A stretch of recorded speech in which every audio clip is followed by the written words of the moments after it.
Before we get started, I'd like to introduce my fellow commissioners. I have with me this evening the Vice Chairman, Wally Overman. You've just heard from Commissioner Couch do an invocation. We also have Commissioner Rob Ross with us this evening. And we have Commissioner B. Bassnight is with us. Irvin Bateman, Commissioner Bateman, is not able to be with us. He's out of town. And Commissioner House has a prior commitment as well. We also have with us our county manager, Bobby Alton. He's here. He's going to take part with the question and answer. He'll take care of handling that at end of the meeting. So, and then we have our public information officer, Ms. Dorothy Hester's with us this evening too. Dorothy does a great job along with our clerk, Skylar Foley, setting all this up for us. Skylar, thank you for all of your work. She's taking minutes. We are doing this live video, so this will be recorded. I'd like to recognize there's another group here. It was the Buxton Civic Association members. How many of you present this evening? Stand up. Let's right there.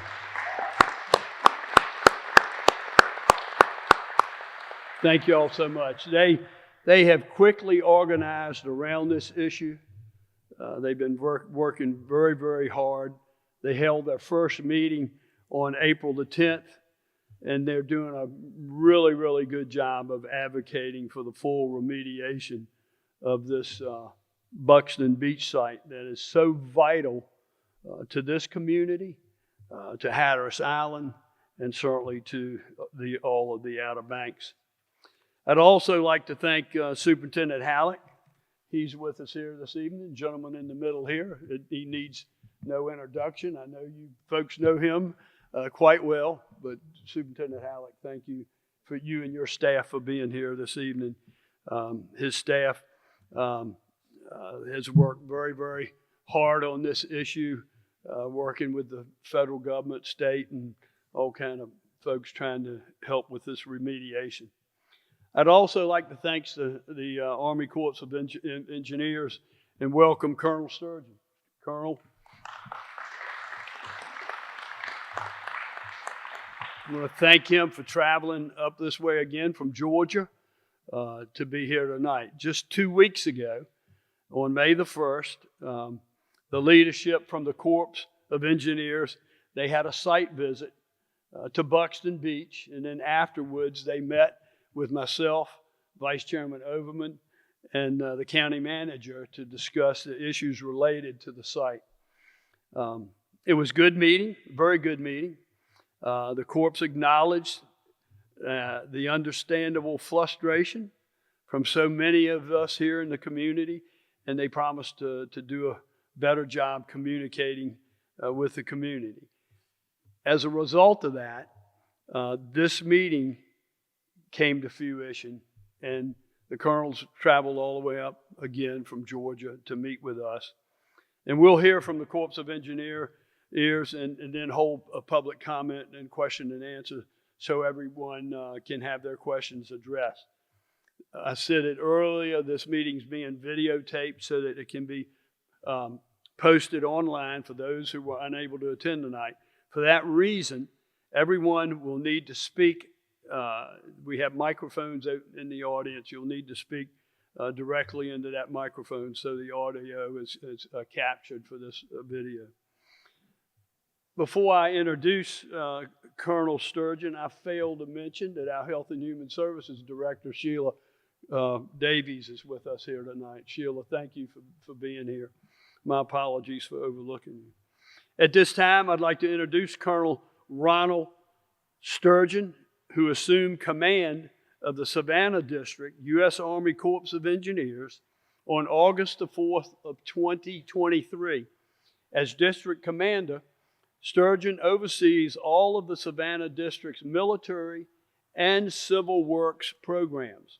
This includes the district's mission for hazardous, toxic, and radioactive waste cleanup at formerly used defense sites, better known as FUDS, Colonel Sturgeon, I want to personally thank you for responding the 1st of May to come up and speak with us.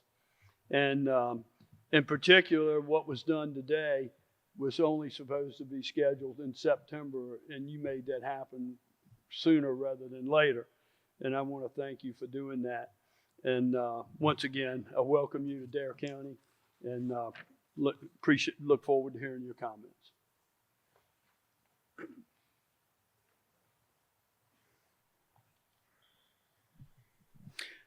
Well, thank you, Commissioner Woodard. First, I'd like to thank everyone who put this together on such short notice. My original intent was to get up here last Thursday. I was up in New York during that time frame, and I wasn't able to make the schedule work to get here at a time that would be beneficial, for the community. But I'm glad I'm here today.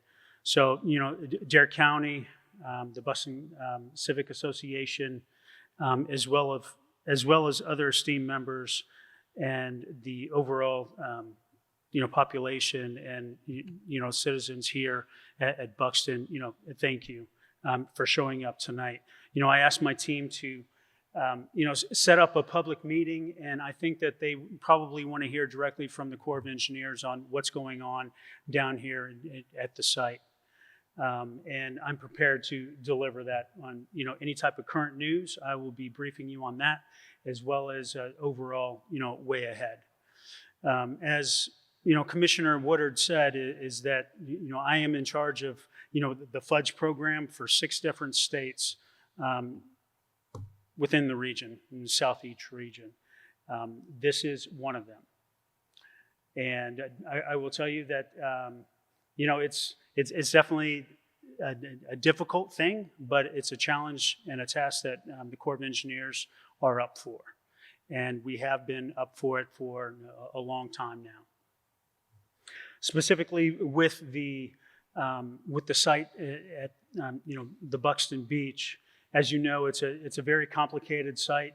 We transferred it over to the National Park Service in the mid-'80s, and a big erosion event, occurred back in September timeframe, which would very, cause for concern, for not only people, here in Buxton, as well as the National Park Service, but as well as our overall, program managers and the district as well. Since, September timeframe, let's just get a little bit louder. Someone turn me up. No, it's okay. You don't need to turn me up anymore. I don't like to. Just a little bit louder, please. No, I appreciate it. Thank you.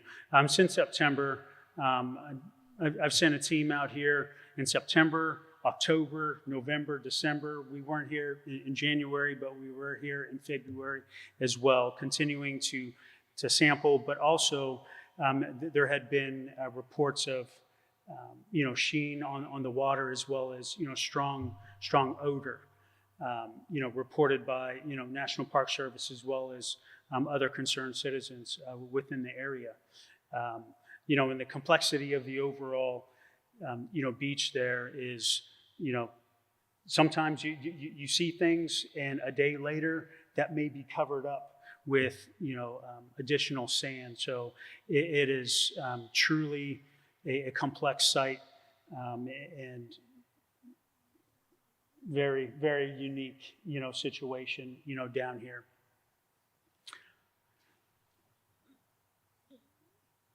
So not too long ago, I did meet with the commissioners with the commissioner and his team at Dare County, as you previously discussed, and I let him know that Savannah District was all in, and we hear the concerns, and if there's contamination, in the area, additional sampling will occur, and if it finds to be contaminated, we will remediate.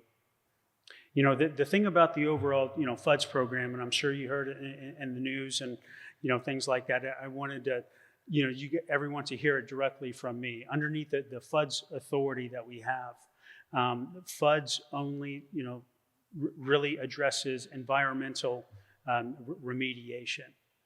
And with that environmental remediation, it is a program that is that comes with funding and authorities. And that funding is at higher headquarters than that resolves, or that is not within my district. So a lot of coordination between between the event and where we are here today. So first, I just wanted to make that clear. But to May, I sat in front of the Board of Commissioners, and I let them know that we were all in. And within 2 weeks, was it 2 weeks, we had a contract? And within a couple days after that contract award, we had people and a contractor out on site, working to chase what we call is chase the pipe approach. But it was a specific pipe that was suspected to have petroleum in that pipe. I will tell you that we chased the pipe. It did have petroleum residue, or what looks like petroleum residue, inside that pipe. We removed it. We are working to remediate and remove the sand in and around where we found that overall pipe. Additional testing in and around that pipe and where we were excavating on site. Those samples, the tests have not come back yet, but we will keep the public informed of the results of that overall pipe. And just to double down on Savannah District and the U.S. Army Corps of Engineers being all in on this problem is, once we had the authorization to go, that authorization comes with funding. So you have authorization and then you have funding. You need those two things to execute. I was in direct coordination with my higher boss in Washington, D.C., and I let him know that I needed specific, authorization, let him know that I needed, specific emphasis on getting us that money as fast as we could, because we have an overall state-of-the-art acquisition strategy in order to get after this problem. And as soon as we received that money, within 24 hours, we did award a contract, and within 3 days after that, we did have a contractor on site. So that was a little bit of, backing up in the past, where we're currently at. What I want to talk about now is a little bit of the future. Where do we go from here, right? I have a third-party independent review team coming in to the area. It's a center of expertise that we hold within the Corps of Engineers, but it is specifically managed at another district. And they're coming in to look at all remediation efforts that has occurred since the mid-'80s here at Buxton. They will also determine if there were some things that, if we could have done better, some things that we did right. And that report will, they're currently in their investigation phase. That report will come back, and it will really, cue us in on like a way ahead. Bottom line,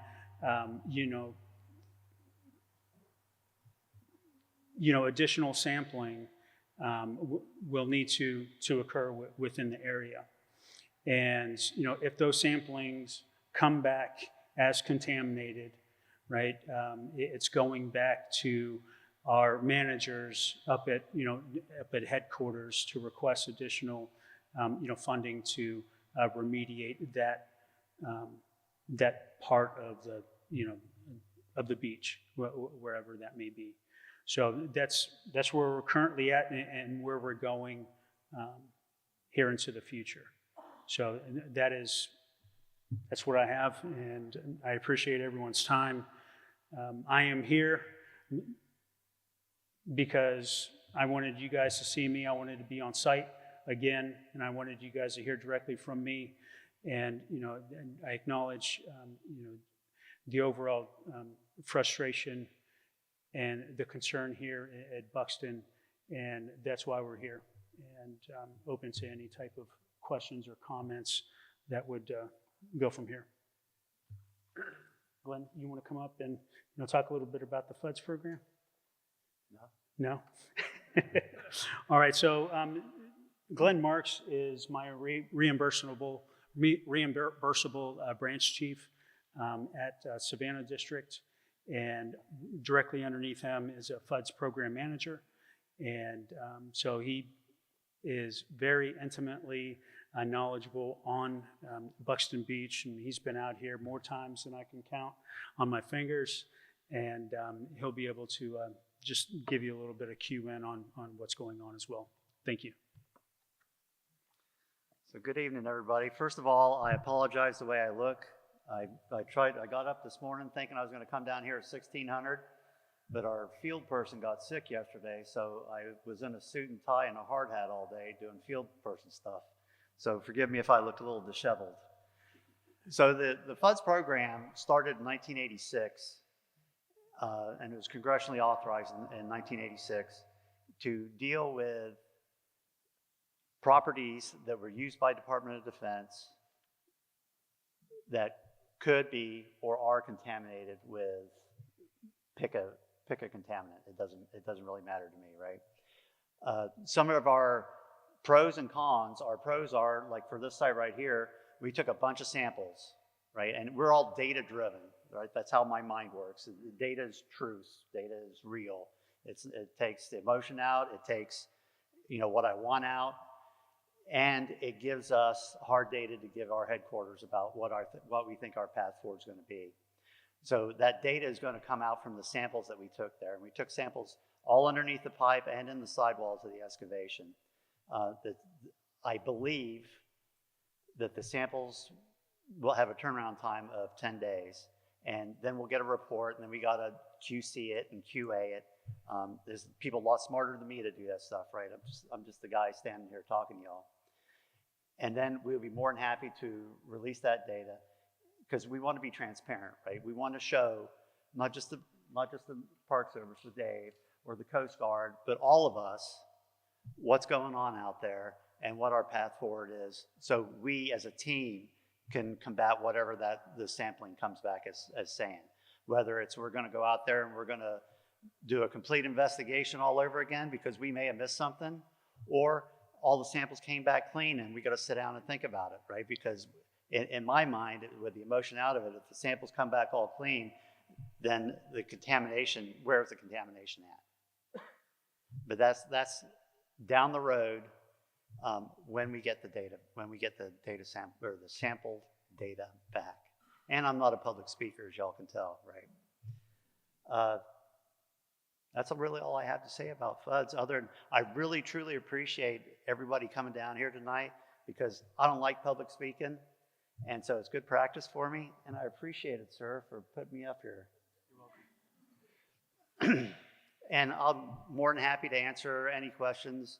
If it's easy, I'll take it, and if it's really, really hard, we'll let the commander take it. Thank you. Thank you. Coast Guard, would you like to make some comments? Or? Sure. And then I'll call on Superintendent Halleck if he'd like to make some comments. Yes. Let Dave wrap up. That's the best idea, I think. Hey, good evening, everybody.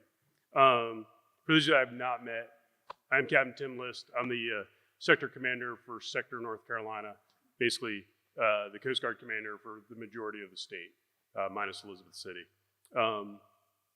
Second time I've spoken to most of you here in the gym. Of course, our stations out here on the Outer Banks, we get to know most of y'all. I just wanted to state a couple of points and be appreciative of the Army Corps being here today and our partners with the Park Service as well. This is your federal unified command that's trying to address this situation. We're hand in hand with them. I think as we discussed last time, what we've defined here is a site of previously contaminated areas versus an active spill, if you notice, like a vessel sinking, one of those situations, right? So the entering point here is to do no further harm. and to figure out the right way to approach the remediation in the right way. That's what we're here to partner with our other federal agencies with, and to do so, and get to an answer as soon as we can. To be fair, though, where we're at today, I think, as we discussed, is there's not a pure definition of the scope of the contamination yet. There's not a direct source of the contamination as is yet, but without a doubt, there's obviously contaminated soils, sands, and peats on Buxton Beach. That's why we're here, right? The sands shifting back and forth are adding to the complications, I think, as the Colonel stated there too. So I'll just leave it as we're here to continue for the long haul. If anything changes, we'll be here as we always are. If there's active discharges, we'll be here to respond to those issues as well too, along with everything else we do with our stations here on the Outer Banks. So thanks, and looking forward if there's any questions for us in the Coast Guard. Thank you, sir. Thank you. Yep.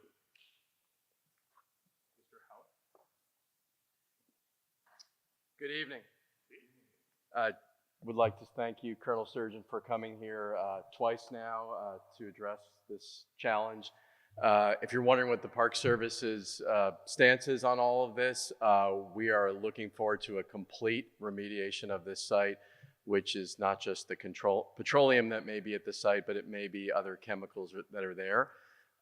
We do also appreciate the United States Coast Guard that is performing another study at the site to better characterize if any of those contaminants are there based on the time that they occupied this site between 1984 and 2010. So I'm proud to know that we have good partners between the Army Corps of Engineers and the Coast Guard that are here to work with us. We'll continue to communicate with all of you, and if there are any questions I can assist with tonight, I'm happy to do that. Thank you. Thank you. Thank you, Superintendent Howell. At this time, I'm going to call County Manager Bobby Alton forward, and he will conduct a question and answer period for us. So if you have anything, address that to the County Manager. Good evening. We had a sign-up sheet for anybody that wanted to ask questions. If you would like to ask questions and you failed to sign up, you can go right over to Skylar at that table and sign up, and she'll bring me the sheet. So we want to be sure we get everybody who has questions the opportunity to ask those questions. When I call your name, if you'll come up to this microphone right here, if you see where Dorothy is, our mics will then pick you up, and then you can ask your questions. We'll let you ask questions. We don't want to get into a debate, but if you have a follow-up question, we'll allow that as well. The first person I have on my list is Ada Hobble.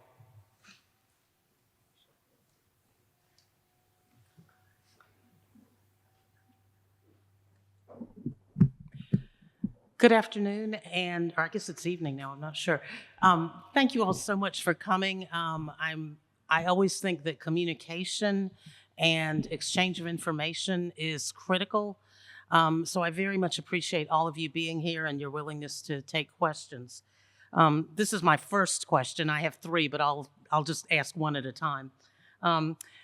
In the special use permit dated February 9th, 1956, between the Cape Hatteras National Seashore and the Navy, paragraph 11 states, quote, "The permittee, Navy, shall remove all structures, foundations, and pavements and clean up and restore the site prior to or immediately following termination of use," close quotes. Paragraph 4 of that same document states, in part, "The premises shall at all times be kept in a strictly clean and sanitary condition."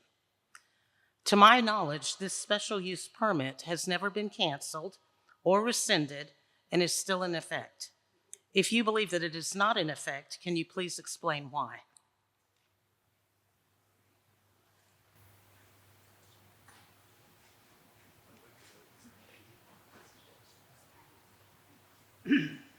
So, ma'am, I'm not a lawyer. I don't even play one on TV. So this is my understanding until somebody smarter tells me differently, right? I do believe that special use permit was actually, it ended. What time, I don't know.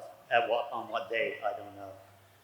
But it was, I think it was sometime before the Coast Guard took it over. Dave could probably give me an exact date on that.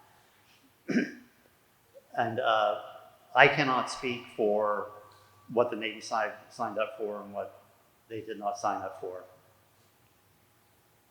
So Dave, do you have the dates on that? Yeah, our understanding is that the permit essentially expired and Megan, you can correct me on this, in 1982, which is when the Navy departed the site. The expectations that the conditions of the permit would be upheld, meaning all the things that you read out loud, remain today.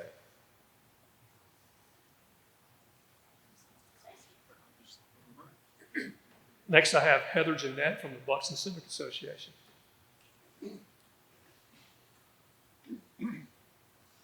Again, thank you all for coming down. Our question kind of boils down to, if not you, who?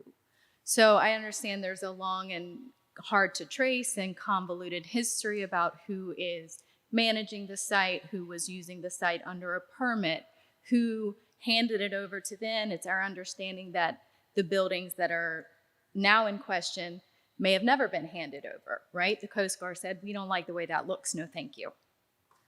So if it doesn't qualify for removal, although FUDS, as we read it, sometimes says they do demolition and debris removal, sometimes it's just environmental, it depends on where you're looking.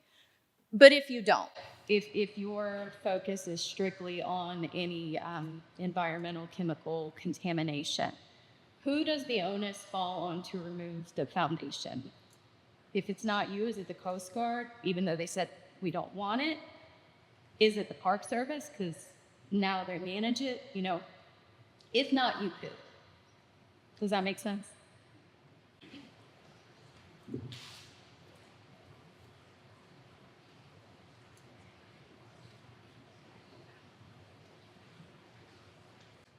That's a great question. No. Right? And I'm going to attempt to answer that. We just had this conversation. I said, look, if there's not environmental hazards out there, how are we as a collective group, you know, going to take care of this? Because I understand that it's just not about the environmental remediation. Is that a good assumption? And I guess a question back to you on that. It's just not about environmental contamination. Is that correct? Right, that's certainly paramount. But also, if someone was supposed to restore it and completely return it to its natural state, who is that? Okay. So specific funding and authorities for us, U.S. Army Corps of Engineers would never receive direct funding from, you know, Congress to remove that, because we're not the landowner of Buxton Beach and that portion of the beach. But U.S. Army Corps of Engineers would have a hand in removing that in the event that you know, funding would be available for the landowner. Does that make sense? And we would have a coordinated effort to remove that. So yes, there would be Corps of Engineer involvement if, you know, hired, and, you know, we're not going to turn away, you know, work, you know, when it comes to that. But, you know, it gets back into the funding and authorities, and underneath the FUDS program, we already talked about, if it's not an environmental hazard or contamination, then underneath the FUDS program itself, we cannot remove the infrastructure if it's not contaminated. So who's the current land manager?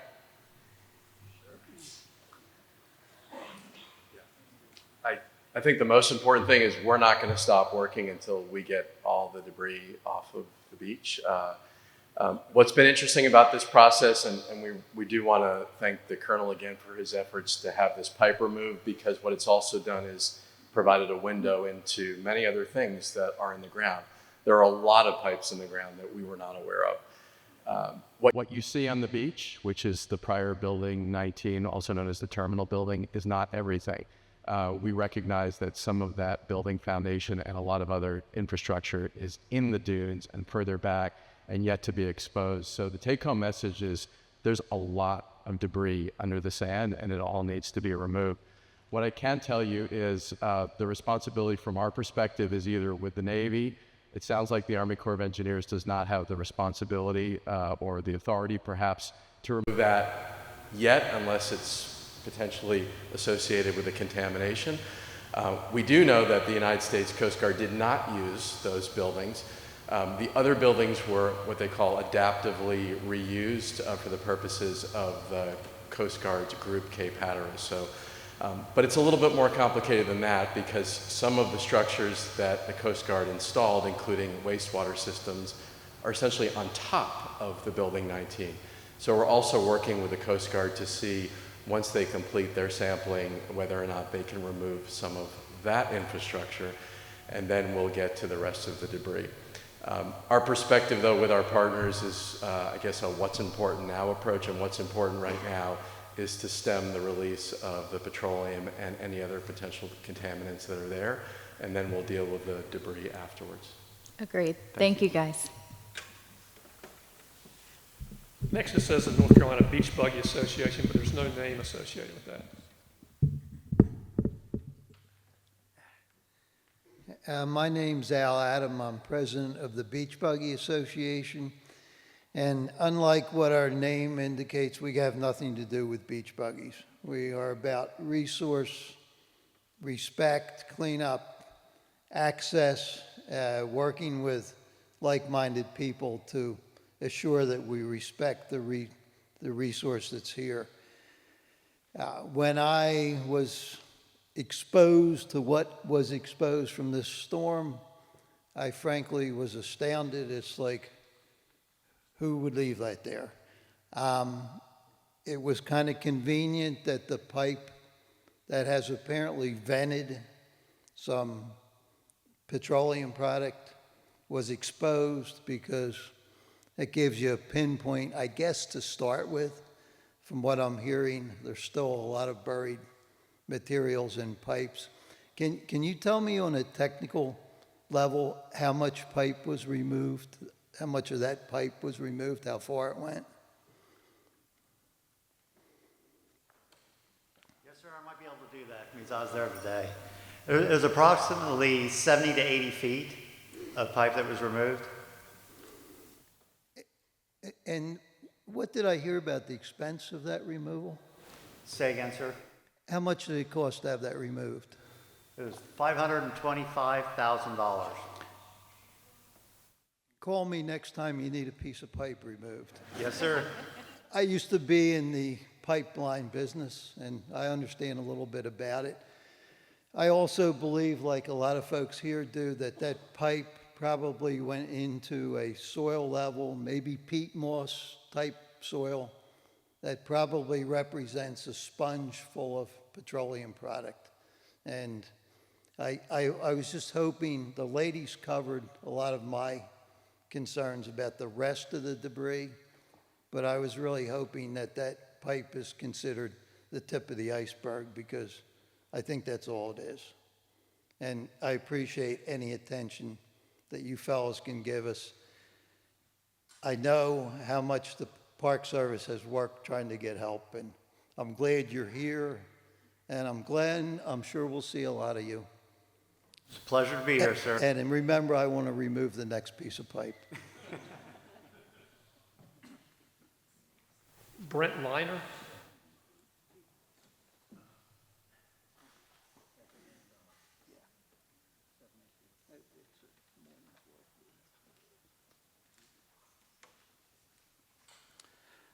Good evening. Thank you for being here and for dialoguing with our community. This is obviously quite important to us. The paramount issue now is that our community is being polluted. Our people are being poisoned. And so obviously the focus is remediating what is coming out now. One of the documents which was made available when the Park Service was first looking into this actually showed the bid that was put out for when the Navy was going to have this site demolished or removed or whatever. And in that bid, it specifically put out there that underground storage tanks were supposed to be broken open and filled with appropriate fill material, is the extent of what it had said. Obviously, we have one underground pipe that goes to probably an underground tank, and there's still lots of stuff in there. My first question to you would be, how many underground tanks do we believe exists at this site?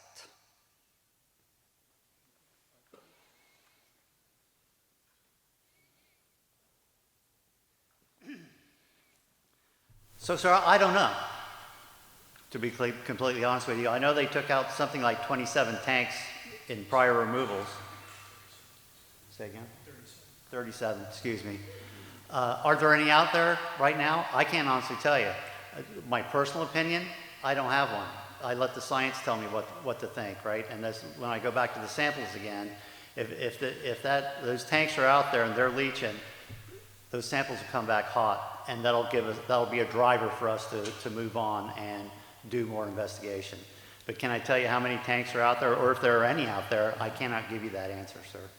All right. Second question is going to be really short. When did the Buxton Beach get declared a FUDS site? I can't tell you off the top of my head. Has it been a FUDS site for some time? Yes, sir. 10 years? More than that.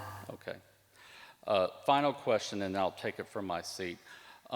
If there is contamination and there are underground tanks and pipes and things that would need to be removed in order for it to be remediated, but subsequent later buildings were put on top of those items, is that going to stop the ability of the Corps to get to those things and remediate them because removing those structures isn't part of our authority and our funding? If you would, sir, I don't hear very well. I just want to make sure I understood your question. Your question is, if there's infrastructure in the ground that is contaminated and there's something above the ground that's not contaminated, can we take care of the above ground non-contaminated infrastructure while we're investigating underneath that building? While you're attempting to remediate whatever's below the substrate material. Sir, it's my understanding that we are not authorized to take care of infrastructure, but if that infrastructure hinders our investigation, then we can take care of it, then we can remove it.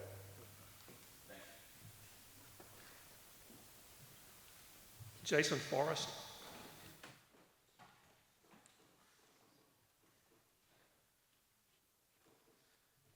Thank you for being here. I didn't expect to go so quickly and behind all these people that were really organized, but I do want to take the opportunity and appreciate you guys coming down to Buxton Beach. You know, we don't get to see the commissioners down here very often, and I really just kind of want to back up Dave on a few things that I've said here, and also the Civic Association, and just kind of put some things on record as a member of the community. So thanks for being here. Thanks for understanding. I am a little bit confused with a lot of the I don't knows and we need to do additional testing, because I feel like when we were at this meeting a few weeks ago or months ago, whatever it was, I walked away from that meeting with the understanding that the entire area was contaminated. That's what I walked out of that meeting with, thinking it goes all the way back to the baseball fields that were there, all the way back to the fields. So to have you guys come in today and say that we took out a pipe and then we're going to go do additional testing is really confusing. So was I misunderstood at the last meeting? Did I miss something? Like, what about all the additional samplings and things that we heard about a month ago? Part one. Yeah, thank you. Great question. So when I was here maybe 6 weeks ago, I shared the information from groundwater wells, and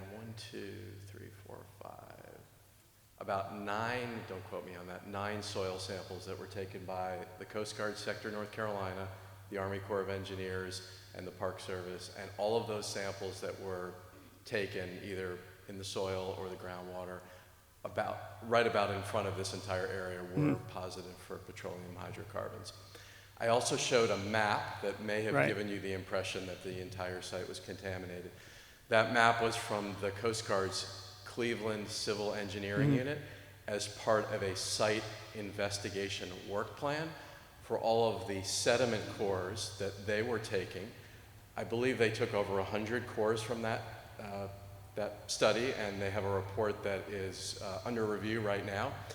And those sediment cores are being analyzed for a variety of non-petroleum contaminants, things like PCBs, pesticides, heavy metals, Right. and perhaps some other things. Things we don't want to drink or swim or fish around. Probably, yes. So if there was any confusion, I think it was just that work plan map that showed all of the cores from the Coast Guard's study. Does that help clarify? Yeah, that helps, but it just kind of solidifies my statement that the entire area is contaminated with things, whether that's PCPs or fluorocarbons or whatever. All of that doesn't sound like things I want to be around. I understand. Yeah. We need to wait until we see the final results from the Coast Guard study to make any characterizations about it. We are thankful that they did this study. It was a pretty robust study with a lot of samples, and I know it was very expensive. So I think we're waiting for the final results just like you are. And yeah, thanks. We hope that the results are positive. Cool. Positive meaning not harmful levels of contaminants. Right, of course. My second part would just be that, I want to just back up and as a community member say and back up what Dave has said and what our Civic Association has said is that, full remediation, removal of the structures and debris is the ultimate solution, right? I mean, we've got to get that out of there. But also as someone who's grown up on the ocean and the beach, it doesn't seem like the ocean is going to stop touching this zone, right? And so things are going to continue to be exposed, whether we want, the whole area to be a pit and removal like that. I'm not sure if that's the best case. Why is no one discussing, jetties? And I haven't heard that stated anywhere in any of these meetings, the mention of building jetties so that the erosion at the area were to stop and we could open that area up to access for fishermen and visitors. I've never heard the word jetties stated publicly in any of these meetings. We have been to, the jetties are regulated by the North Carolina Division of Coastal Management through the CAMA Act, and we have been to them on multiple occasions to repair the jetties that are there and have been denied permits. I say denied permits. We've been told that they're not eligible for permitting and because they're in too big a disrepair and that building new jetties are not permitted under the current law in North Carolina. So we haven't been doing that because we've looked in that to try to stabilize the beach in that area and the areas north of there as well. Great, thank you. I'm just glad to hear that publicly stated somewhere. And I'll also just say that, as a lifelong surfer, I also recognize that building jetties could be detrimental to that area. It could make the wave not as good as it is now. So, but I recognize that the ultimate goal is a clean beach that everyone has access to, that we can enjoy. And so thank you for your hard work. We appreciate all that you're doing and look forward to further solutions. Willie Munden. Jason just asked the question. Okay. Trip Foreman.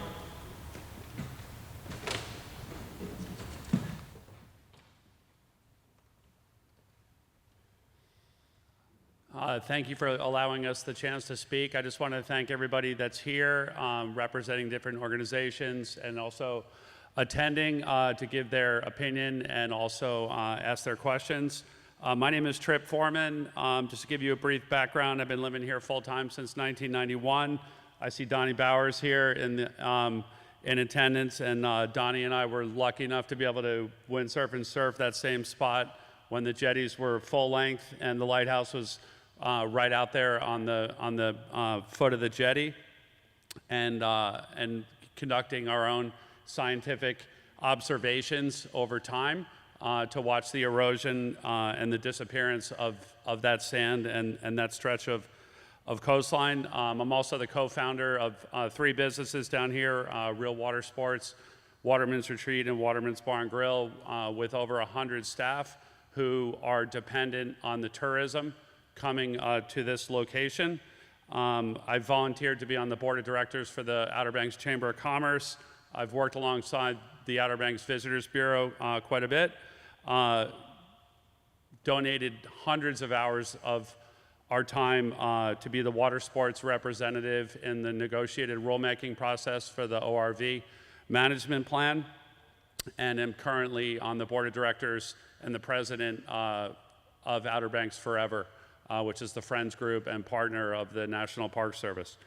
I've got a few statements to make, and then I also have some questions. With regards to tourism and the upcoming summer season, it's imperative that swift action to remediate the pollution and the contaminants is imperative. There seems to be a lot of stretching and delaying and finger pointing, and I can't do this. And while we understand that, we do have everybody in the room here now, and I think it's important to make the statement of how important it is to this community, which is a lion's share contributor to the tourism of Dare County, that something needs to be done to resolve this problem. And then right on the heels of that, that we need positive press and positive media to control the spin that's being put on this. There's a lot of cancellations, there's a lot of negative press, and whether or not the sheen is there, the word sheen didn't even exist. It was like a tag or all these different words that come out in the press that you've never heard before, or maybe you've heard it once in a spelling bee, but all of a sudden sheen is really, even like this oil sheen is more popular than Charlie Sheen right now, and it's spinning out of control, and it's important, one, that we fix it, but two, we get a hold of, get control of the media and put a positive message out there to the community to save not only this year's tourism, but in years to come. Because as you know, best beach in America, best beaches in America. So easy to drive here.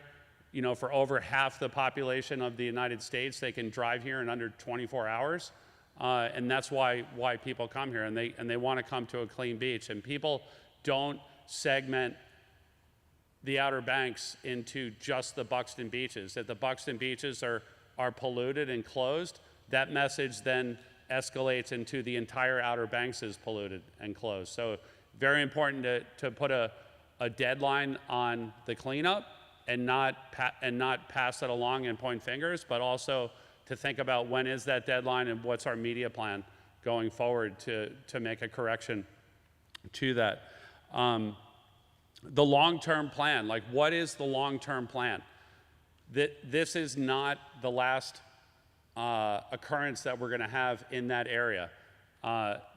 This is what's happening right now, but what's happening next year, what's happening 5 years from now, 10 years from now, 20 years from now. Coastal erosion is not going away.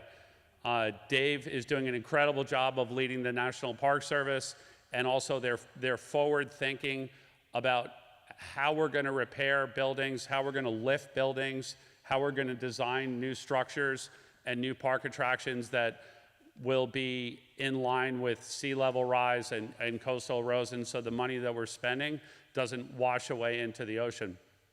I was just recently, this past weekend, Mother's Day weekend, I went up to New York, surprised my mom for Mother's Day, and one of the things we did is we went to the Fire Island Lighthouse, which is the 4th tallest lighthouse in the country. I immediately raised my hand. I said Cape Hatteras is the number one.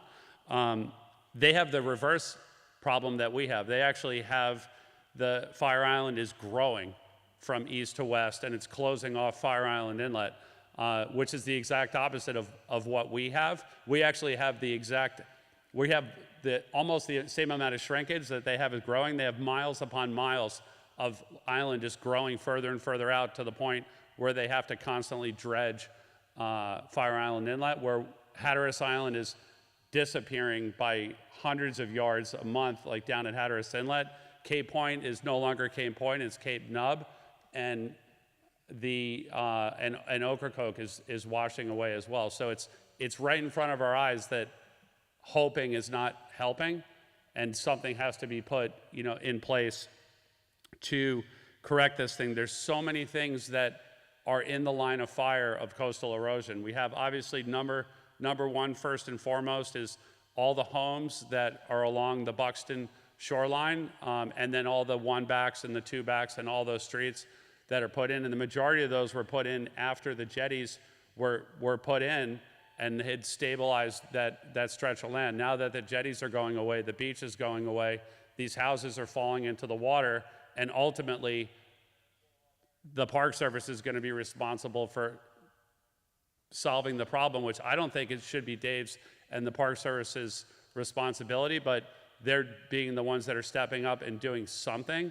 But that's going to be a gigantic price ticket to buy all those houses as they start falling into the ocean. Those houses are the next contaminant that's going to be falling in the water. Everybody's here because nobody wants to swim in the water with the contaminants.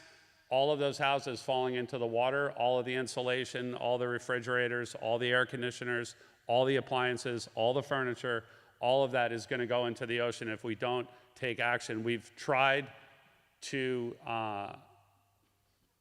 nourish the beach, and it's been shown that alone doesn't help. There needs to be something in there that stabilizes the beach beyond nourishment. If you have stabilization and then nourishment, that renourishment, that can work, but the renourishment only has a very short timeline where it stays in place. And that's what I think we need to be looking at. We need to be looking at how quickly we can remediate what's going on. I don't, and I think it was mentioned just prior to me, I don't feel that the current problem is, and this is specifically with the Navy base, I don't feel that the current problem is the only problem. I feel that the next problem is further back on that pipe or further back in the structure, which will then, if we don't take action to stabilize the beach, is then going to rear its ugly head. The other option is to stabilize and then dig all that stuff out, because it's just going to be surprise after surprise, and we see how long it's taking to move forward with just this one thing. It'd be better, in our opinion, to take as much of it out as we possibly can and just dig up the surprises rather than waiting for the surprises. But it's also, in our opinion, very important to stabilize that section of the beach with the houses, the commercial businesses, the lighthouse, which is undergoing millions of dollars of renovations, the pathways and bathrooms that are being put in the lighthouse. There's so many things that if we don't stabilize that section of the beach, can wash into the ocean. If I had a question to ask with everybody here in this room, what are the hurdles that we need to surmount in order to turn the no into yes on the jetties? Because as we all know, a lot of times when you need to get something done, you need to be able to listen to no and then find out what the objections are and then to continue to move forward. One of the best quotes that I ever read in a book is no is the first rock across the river of yes. And what that means is you basically just go from one no to the next no to the next no, and then all of a sudden you're across the river of yes. And while I understand that there is a North Carolina rule or law that you cannot build hardened structures, obviously that law was put in place well before the level of sea level rise and coastal erosion that we're experiencing. There's, when I flew into New York for Mother's Day, jetties all along the South Shore of Long Island, obviously jetties all along New Jersey. Something needs to be done, and while we're all here together, I'd love to hear people's input about what their opinion is on jetties, what we could do, and lastly, just close out by saying thank you again for coming and sharing your expert information.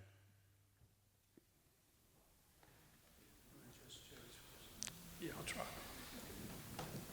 The jetty question is really simple for us. As you know, we've spent millions of dollars on beach nourishment. We would love to have other tools. But in North Carolina today, the law is no hardened structure. So to have other tools, there is no other tool available for oceanside erosion than beach nourishment as we speak. To have other tools, there would need to be a change in the law, and the law would need to allow us to look at those other tools. If we could cross that hurdle, then the next rule that we have to deal with is we'd have to work with the Park Service in this particular area to do that, because they have some rules in place about natural processes, and we can only do beach nourishment in places where public infrastructure is threatened. So the nourishment projects that we've done on Hatteras Island have been to protect Highway 12, to protect the power lines, to protect the public infrastructure that serves Hatteras Island. That's an exception under the rules that the Department of Interior has with regard to what you can and can't do on the beach. If we were going to do jetties on that beach, then we would have to, one, again, get North Carolina to allow it, and two, if we cross that hurdle, find a way to see if we could meet one of the exceptions under the Park Service rules to put them there in that area. Haven't gotten that far because we've never gotten across the first hurdle to look at the second hurdle, but those are the two major hurdles, if you will, in answer to your question. Thank you, Bobby. Trip, let me address this with you, because one of your concerns was tourism and folks down here. We got 75 miles of beach. We're looking at 2/3 of a mile that's contaminated.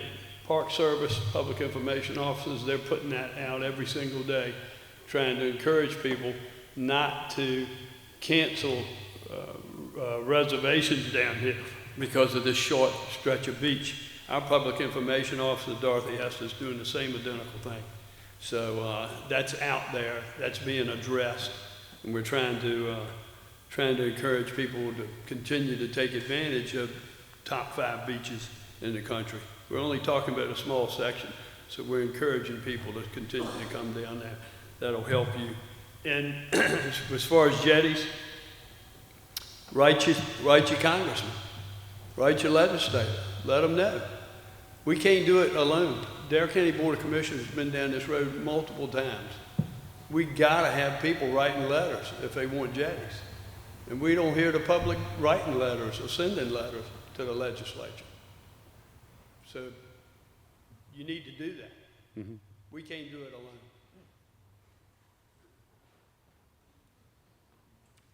Michael Tripp. Actually, I had some more questions. I'm sorry, Bobby. All right. You need to roll because we've got other people that want to talk. Oh, I'm sorry. Yeah.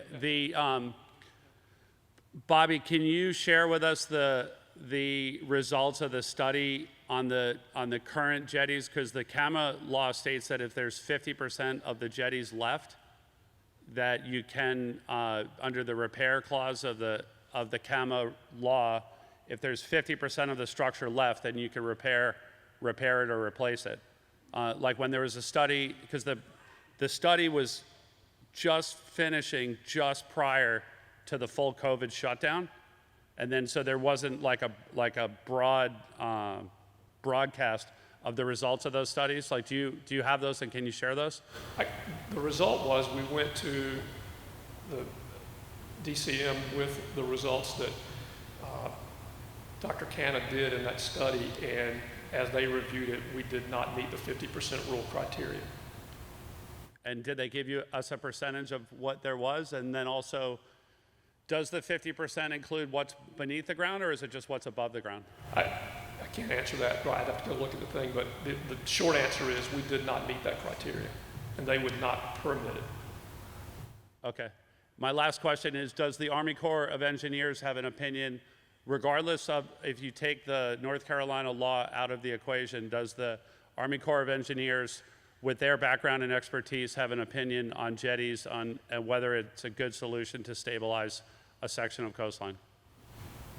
I won't speak for the Corps. I'll tell you that Dr. Canna's study, he encouraged those jetties. The jetties there, if we could repair them, would stabilize the beach north of those jetties all the way up to the curve coming in to Buxton. So it would extend the life of our beach nourishment projects by many years, allowing us to use the funding that we use there to do other beach nourishment projects. So it's something that the scientists tell us will work.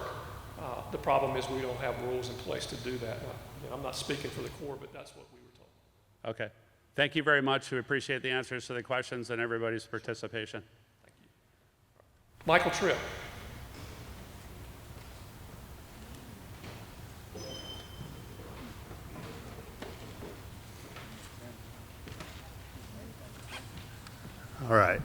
was a great, inspiring speech right there. So let me follow up on that just a little bit. I'll give you some context. I am the last house on the left on Old Lighthouse Road. I'm the last one right before the base. Even though it's the small stretch, right, that's been affected, I can tell you flat out that our rental income has become non-existent because of this. It is because of the marketing that came out when the announcement first came out. Our address was actually on that announcement, on the website, circulated to the media. Our address was on there as if our property and the beach in front of it were contaminated. That's what the message that came out. So we are fighting that, trying to right ourselves on that, where we have gone into foreclosure mode because we cannot pay for our house because of, I don't know, North Carolina Rental Association decided they wanted hands off on this. Sorry, so that was, I got a little bit impassioned, so let me back up. So, I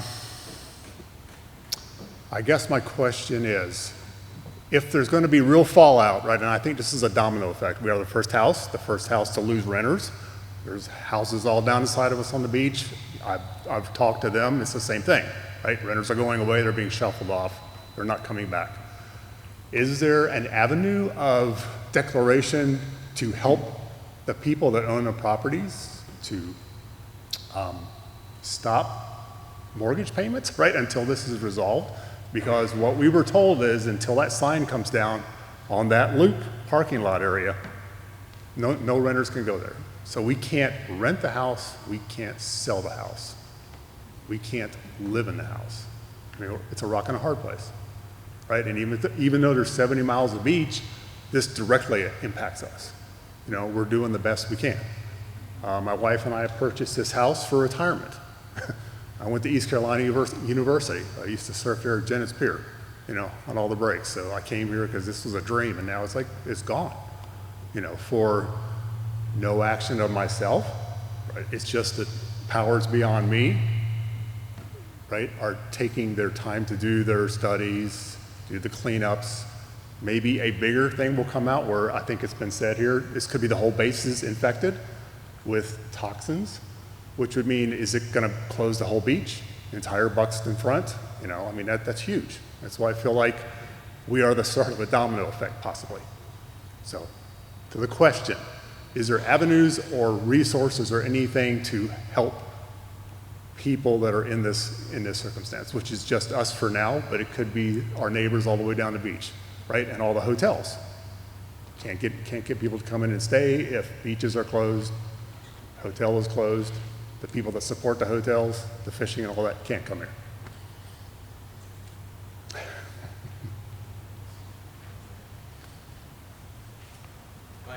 Yes, that's right. Nice to see you in person. All I can let you know is that the only section of the beach that is closed is from the first jetty, which is the southernmost jetty along Cape Hatteras Seashore, up until the beginning of that parking area, which is, I'm going to estimate 50 to 100 feet south of your property. We do understand that when the initial precautionary public health advisory came out, that there was an address in that apparently was the address of your house. I believe our public information officer worked with Dare County Department of Health and Human Services, and that specific address got removed very promptly. So that has been corrected, although to be fair, that address did not say that the beach was closed in front of the houses, but I can understand that there may have been some confusion. We don't have plans to close additional sections of beach. The only way we would do that is based on the same process that Glenn said. If there were data that we had suggesting that this was a threat to public health, we would work with Dr. Sheila Davies from the Dare County Department of Health and Human Services, the United States Public Health Service, which is the consultant to the National Park Service, and make an informed decision based on the best available science. But we don't have any data at this time suggesting that there's contamination in front of other or any houses in the village of Buxton. Regarding a program to support homeowners that may be affected, I'm not aware of one, and you know, I'll welcome any of our partners to see if they have any additional information. All right, one more question. And so supposedly, can we, like samples, So even though right now, right, you've got the sample spit out, it's consolidated in the center, but it may go out further. So do we have to do samples ourselves on our property? Well, so just to be clear, the beach in front of these areas is part of the seashore, unless it's somebody's private property. I would like to take the approach that Colonel Sturgeon mentioned, which is they are analyzing the samples from the removal of the pipe in that area. They have an expert team that came from Huntsville, Alabama, I believe, that have a tremendous amount of expertise in analyzing history and data related to contamination. We'll wait to see what their recommendations are, and it sounds like there's a possibility of additional sampling if that's warranted based on the review. And the samples are right to the Army base zone, right? I mean, it's not going to be past that. The samples that were, the samples that they took over the last couple days, my understanding, please correct me if I'm wrong, are in and around the pipe that was removed. Okay. The samples that have been taken previously were in and around Building 19, which is the large concrete structures that were there.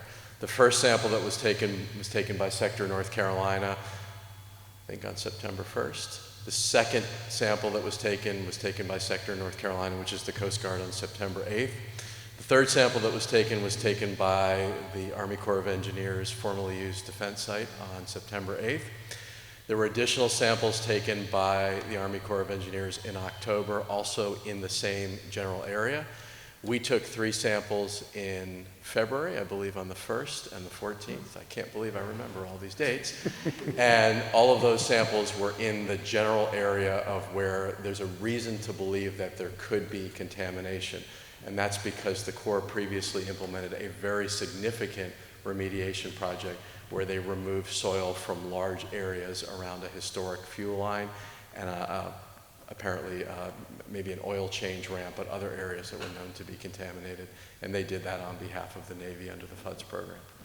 Okay, so as far as you're concerned, it is isolated to that general area as of right now. Based on the observations that have been seen, which are things like the odor of petroleum, the presence of, and I'm going to use the word apparently contaminated organic soil. You've seen these chunks of what are historic marsh peats, and on many occasions they had an odor of petroleum. So there's no way to tell for certain if they're contaminated unless it's sent to the laboratory. But the presence of all of those potentially contaminated media has all been in front of this Building 19. Okay. At least that's all we are aware of. We do know that several surfers in February reported coming out of the water with an oily substance on them. Our rangers agreed that their wetsuits, their hair, smelled like petroleum, and that appeared to be a substance that was out in the water. There were also some minor sheens observed on that day. It's my understanding that that has not been observed since that time in February. I do believe that the Coast Guard Sector North Carolina, they certainly came down and responded promptly. They may have taken water samples. I cannot confirm that or let you know the results, but if it was something concerning, they would have let us know. Okay, thank you. Julie Youngman. Hi, thanks so much for having this meeting tonight. I wanted to say I really appreciate the information you put out. I really appreciate the meeting back in March where we got all the information about the Coast Guard's testing. So full disclosure, I'm not a native of Buxton, but I've been coming to the Outer Banks and to this area for my whole life. It's my favorite national park, my favorite beach, my family's favorite. And so it sort of breaks my heart to see what basically looks like a war zone, you know, on even a small, I mean, point well taken, it's a small section of a 75-mile beach, but it's still a national park. I can't help but think that if the kind of concrete foundations and debris and wires and rebar and septic pipes and all that mess were, you know, on the National Mall between the Washington Monument and the Lincoln Memorial, or, you know, at Yellowstone near the Old Faithful, it wouldn't be there. A week would go by before the contractor would be on site taking that out. So I guess I have this is my observation, that I don't understand why it should be taking so long for the Corps to finish the job that it started in the 80s. I hear you that you or your lawyers are reading the current laws to say that you don't currently have the authority to take it out because these physical items of debris aren't hazards in the way that you're currently interpreting what a hazard is. But for some reason, the Corps started taking it out in the 80s. I've read the letters between the Corps and the Department of Defense and the Navy and the Park Service saying, we're relinquishing the site, great, take all the stuff out, okay, we will. And then the letter saying we've done we finished our scope of work, which, I don't know, if I were a landlord and somebody had been renting my property and I had a lease that said, when you leave, you'll leave my property exactly as it was, and then I got a letter from you saying, done, I've removed all my stuff and I've cleaned it all up, and then later I found out that you had left the kind of stuff that's on the beach now, I would be upset, and I wouldn't be thinking, oh, well, now that you've changed your mind about what you're authorized to do, it's not a problem, I'll just clean it. So anyway, I'm kind of rambling, but I do have a couple of questions. So the first question is, just to clarify, I understand that the Coast Guard has tested for a whole panel of chemicals, and that we're going to get those results. I'm curious, with the Corps, am I understanding it correctly that your current contract that you've got people out there working now is just to remove that pipe and test for petroleum and only petroleum, and that it's not for remediating it, right? It's just to remove the pipe and test, and the current contract isn't for remediating whatever you find. Is that right?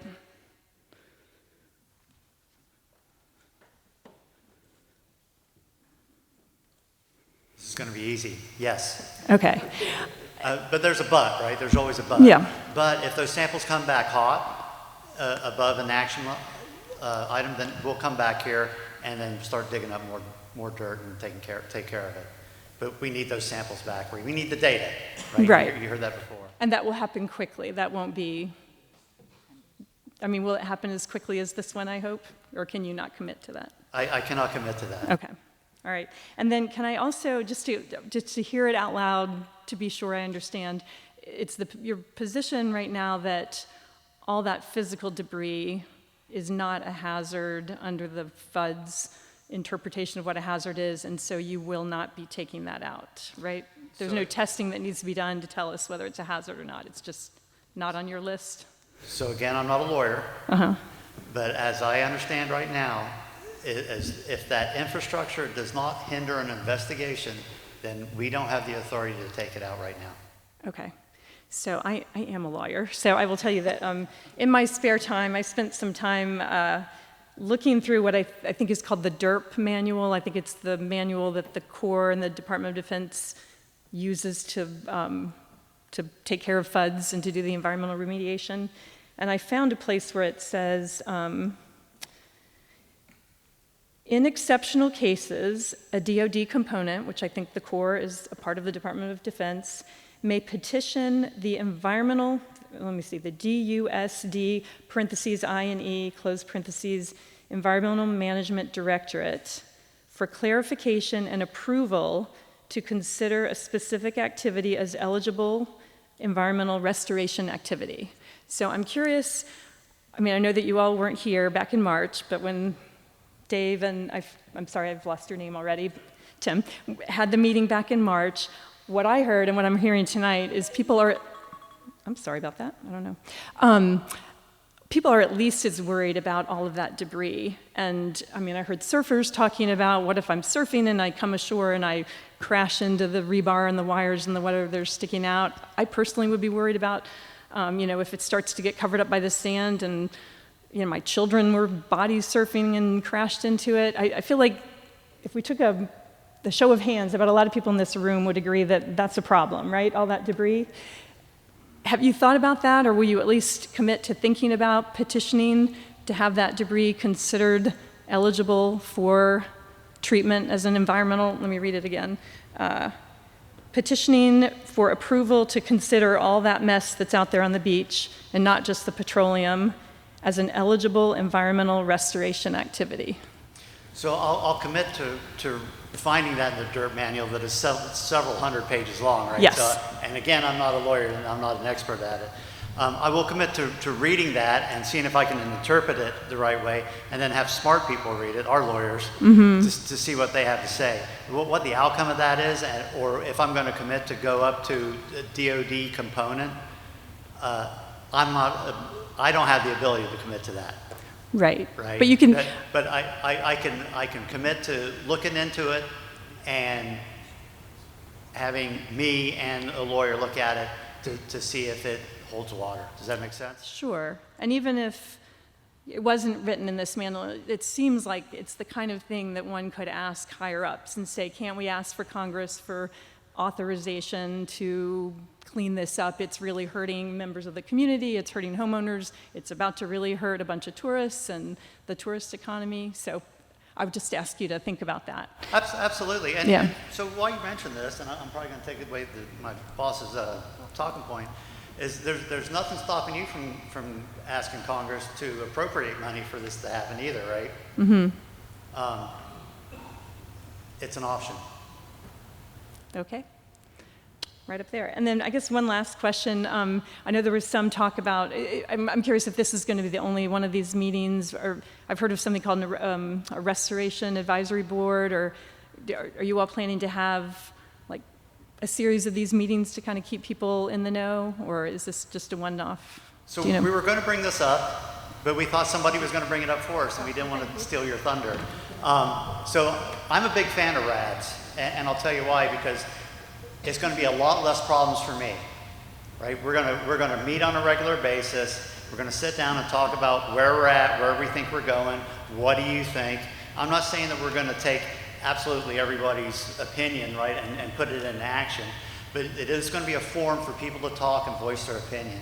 So yes, we are going to have RABs. It's not a fast process. It's a very formal process, right? And we have to go through the steps. I would hazard a guess that if we put it on the work plan 2 weeks ago, I would hope that we have a RAB contract in place by the end of the year, and then we have to give the contractor a couple weeks or whatever it is to formalize a plan, and then we'd come down here to implement it. And it'd be with input to you, whether it's going to be a Tuesday or Wednesday, whatever day it is. And I don't know what that looks like, but I do know what a RAB looks like, and I commit to you that that's what we're going to do. Okay. Well, God willing, at the end of the year, we're pretty far along in this process. But in the meantime, will you have more of these meetings so people can ask questions and be updated?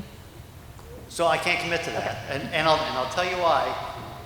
You're not going to be happy about this, but we're a reimbursable organization, and I only have so much money to spend on here. And so if I got to pick between me coming down here and talking to you, or me sending some smart people downrange to do the sampling or do the actual work, I'm going to pick that 100% of the time.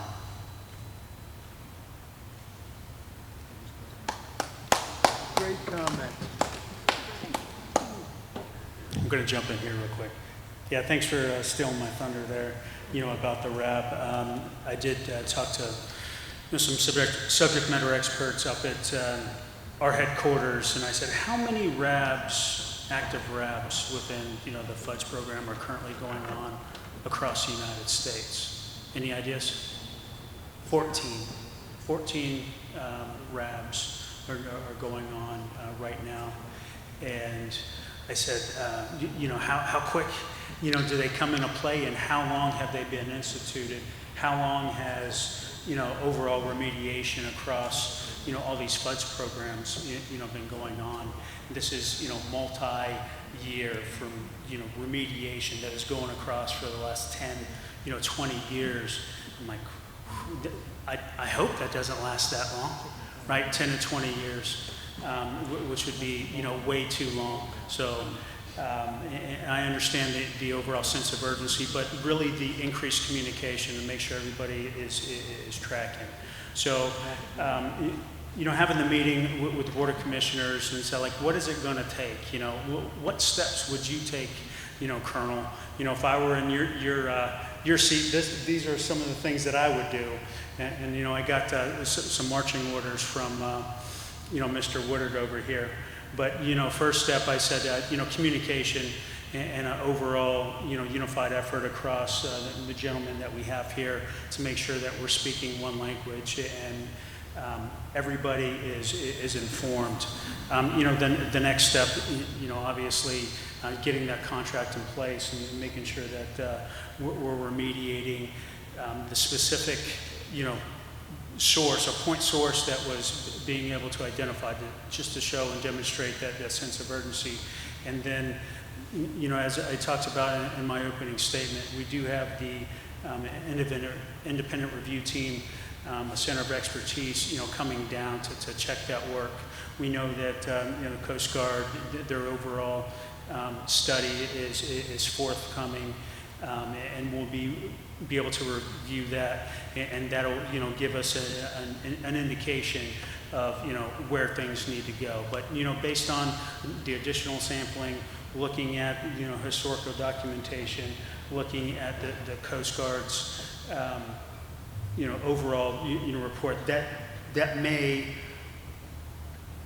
trigger that RAB to be instituted, because we may see a need for an overall long-term type remediation, specifically underneath the FUDS program. And I'm not sure if that answered your question or just added a little bit of reinforcing fires from what Glenn just talked to you about.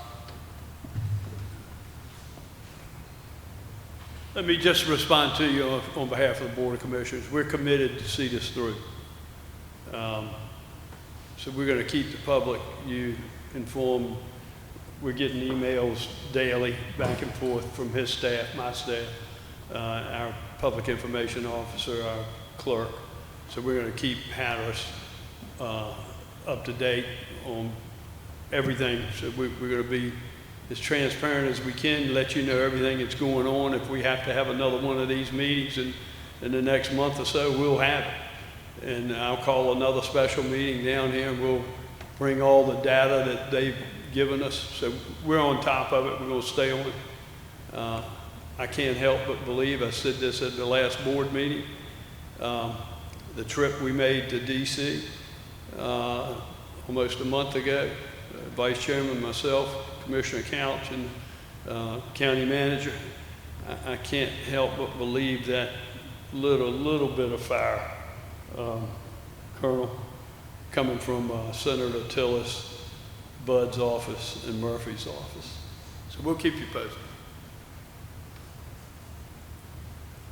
Lou Browning.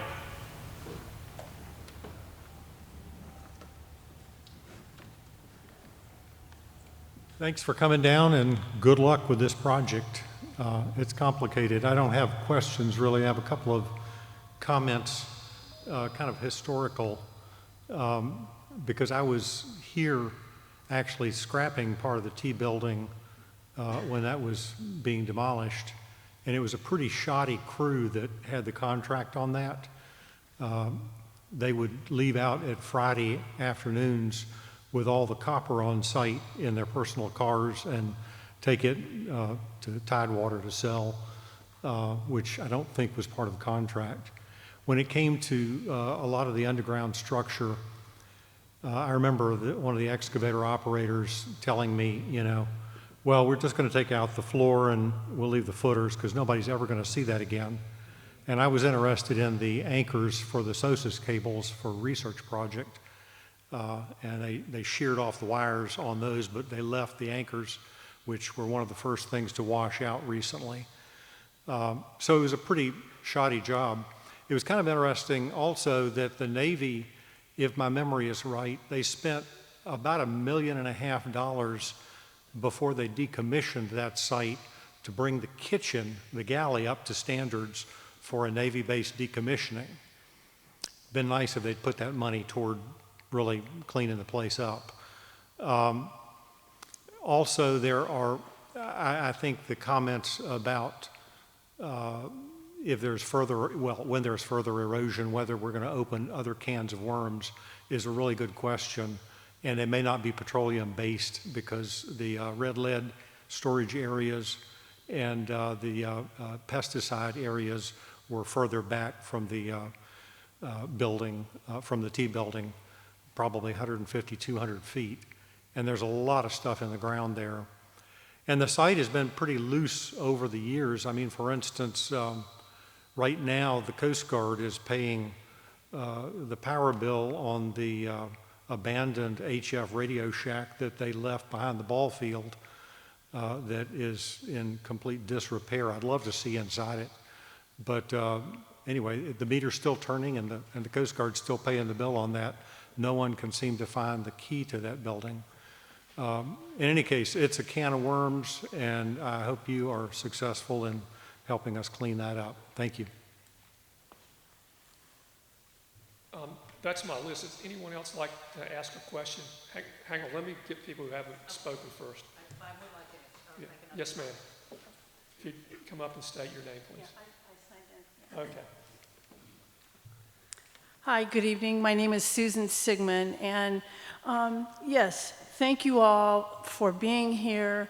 Thank you all for saying words. Thank you all for, giving us those pep talks that we're going to see it through. The real heroes are right here with the Buxton Civic Association. And to our commissioners, I'll acknowledge, I own a home, a rental property, 3/10 of a mile from ground zero. And I share the same concerns as the earlier gentleman. I am freaked out, period. And again, I hear your words, I hear it. My question is, what exactly is the timeline? What exactly is going to happen next? I know that we're waiting on results, and you're going to make determination that you're going to follow the data. I get it, appreciate that. And so what? And so if we find contamination, not if, when we find that contamination, what exactly is the next step, and what's that timeline? And talk to me about the funding. And my second question is, if you were living here, what do you want us to do? What is it exactly? I hear you saying, well, write your congressman. Okay, I can do that. That's how that's kind of how we started this ball rolling. But what is it that we as a community need to do to get you to all get this resolved? Thank you.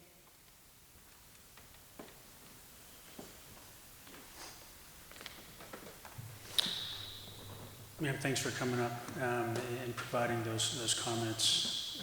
I know that it takes a lot to be vulnerable and voice your frustration here tonight.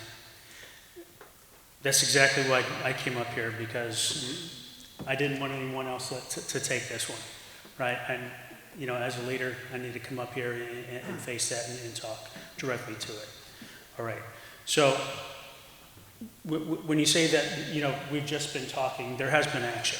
So first, we need to recognize, that. Has it been fast action between September until now? No, it has not been. And I acknowledge that, and that's why I'm here today as well. Yes, it could have been faster. The process could have been faster, right? Following the data, yes, it takes a little bit of time. As I described the overall complexity of this project itself, when you go out to the project and nothing is exposed, and then we were to come back 2 days later, and then you have something, and there may or may not have been that contamination. So once we found that contamination, ma'am, we acted on that. And like I said, within 24 hours, we had a contract. Within 3 days, we had a contractor on site. Further sampling will occur, right? Further sampling will occur. And just as you discussed, you're quite certain that there's additional, contamination out there, we will follow that data. And there's a process associated with that. Said, talk about the money, right? Is one of the things that you said. And, there was a lot in there, and I'm trying to address all of it. I'm sorry? Timeline. I'm sorry? Timeline. Oh, timeline. You want me to address the money or timeline first? Both. Okay. All right. Overall, money wise, just because there's an overall authorization doesn't mean that there's money tied, to that overall authorization. I have talked to my headquarters and let them know that additional sampling will need to occur, and we have an assurance that we'll be able to do sampling.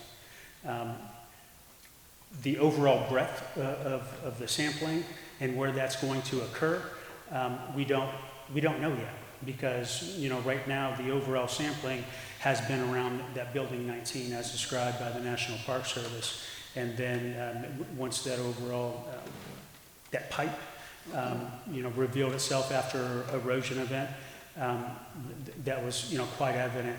And we thought we were going to find an overall source that led to, a storage tank, in which it did not. It was a floating, pipe, 70, 80 feet long is what you described.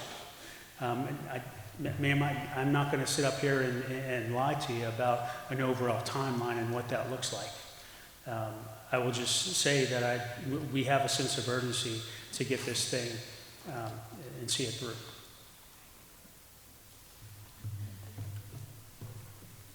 Anyone else have a question?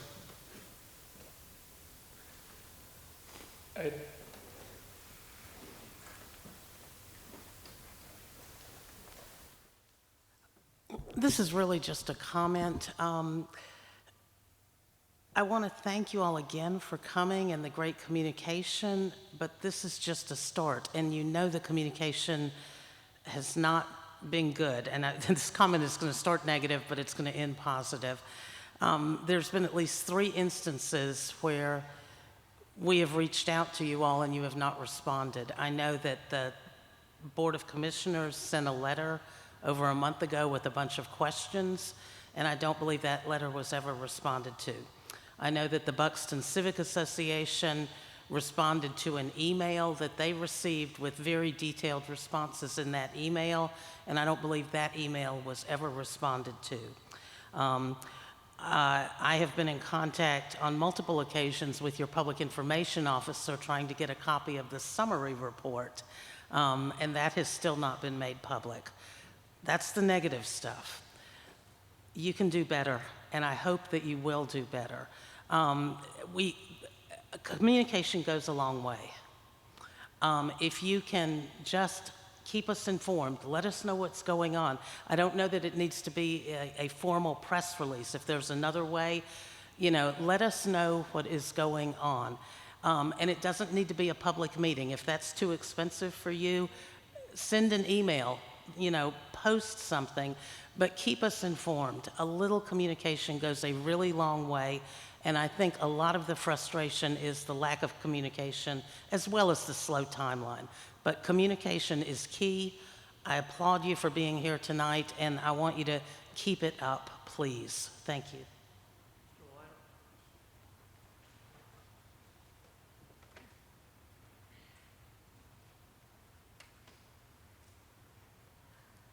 Ada stole half my thunder. I'm hearing a lot of communication. I'm hearing a lot of, we're going to get you those test results and let you know what they are when we find them. But for every person in this room, there's probably dozens of other people who are just as interested and they couldn't be here tonight. I have no idea, I'm a pretty smart guy, on how I'm supposed to get that information from y'all. Is there a website? Is there a Twitter? In the modern days of communication, I shouldn't have to call, and everybody in the room shouldn't have to call in order to be able to get it.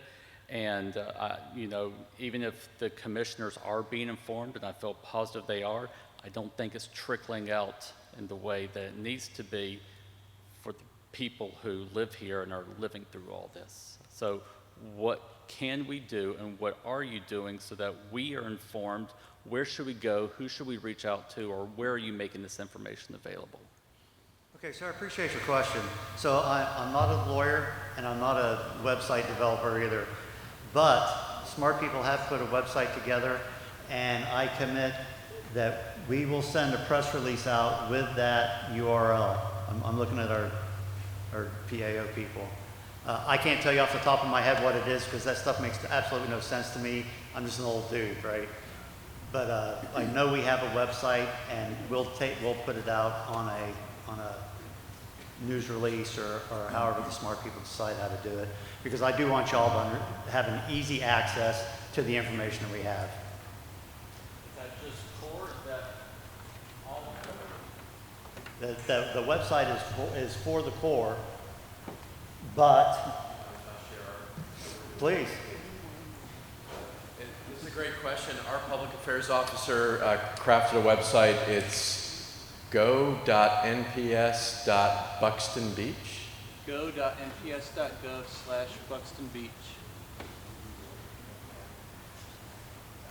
Danny says Google it, it comes up. We have a website and all the information we have is posted there.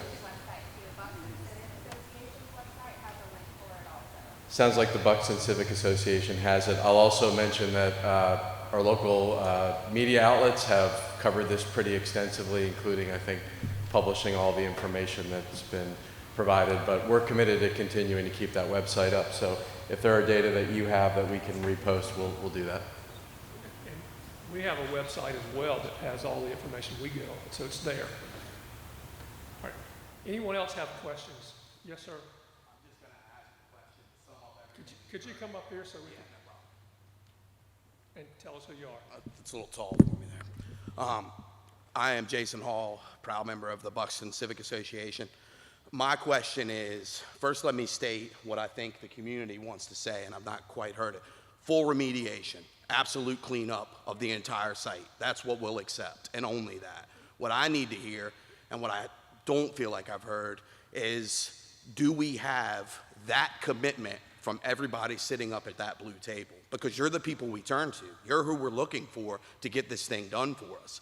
So whether it's further testing or whatever it takes to make sure that that beach is safe for our children, our pets, our families, our friends, our tourism, whatever it takes to get it cleaned up, do we have the commitment of everybody sitting at that blue table?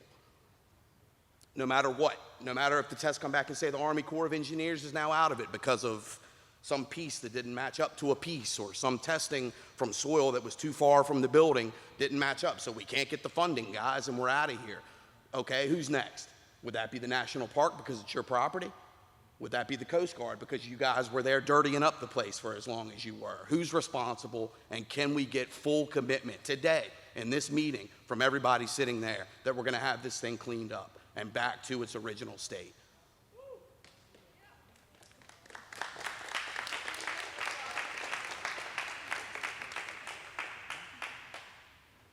Like I said right up front, sir, that was great. Thank you. And I know that that's what everybody wants to hear, a full remediation. There's not one organization that's solely responsible for this. Yes, sir, we understand that. Right? You understand the Corps of Engineers underneath the FUDS program, correct? Yes, sir. Yes, you do have our full commitment for a FUDS, remediation, right? Yes, sir.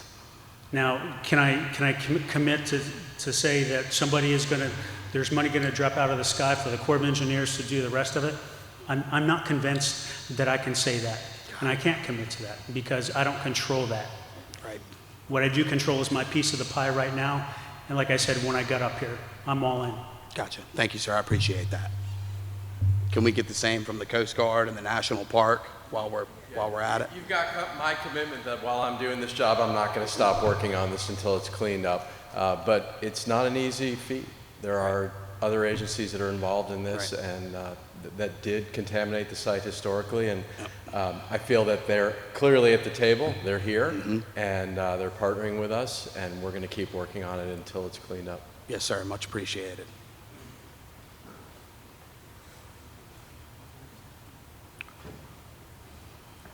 Absolutely. Thank you, sir. Thank you.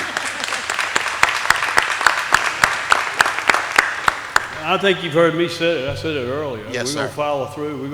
We're going to push every button we can. Yes, sir. Talk to every legislator we can, every group that we can. I mean, it's a federal problem. Yes, and it we is. need to have the feds, and we're going to continue to push them. Thank you all. Thank you all so much for being here. We really appreciate it as a community. We really appreciate everything y'all are doing, and we look forward to seeing more done real soon. Thank you so much. Any other questions? All right, seeing none, Mr. Chairman. Thank you, County Manager, and thank everybody did you have a question? Yeah, sorry. Lay it on. I would like, my name is Hyatt Busby. I was going to make more of a statement Name than is a what? question. Hyatt Busby. Okay. My name, more of a statement than a question. Okay. And a PR statement at that. From the beginning, I keep reading that the Buxton Beach access is closed, even though it's just a small part of Old Lighthouse Road. I don't like the way this has been portrayed as Buxton Beach access is closed. I keep seeing people, the media, people talking on social media saying Buxton Beach access is closed. It's not Buxton Beach. It's a couple hundred feet. I just would love to see that being